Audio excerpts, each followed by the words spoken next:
Tur ir sādi veidi, jūs varat izdomāt paši, kādas vēlaties veidus, uztaisīt lielumu, ātrumu, un šāds var visu kaut ko taisīt. Arī var sakrināt uz virtenes ar karstu līmu salīmēt, un ļoti, ļoti daudz dažādu veidu ir,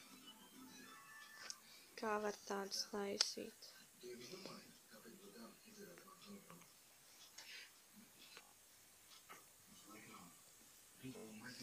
Vēl, kas dod Ziemassvētku sajūtu, ir tas, ka jūs ieliekat trīsstūrīti logā un pielimēt pie loga šādas snejpērsnes, vienkārši izgriežat snejpērsnes un pielimēt.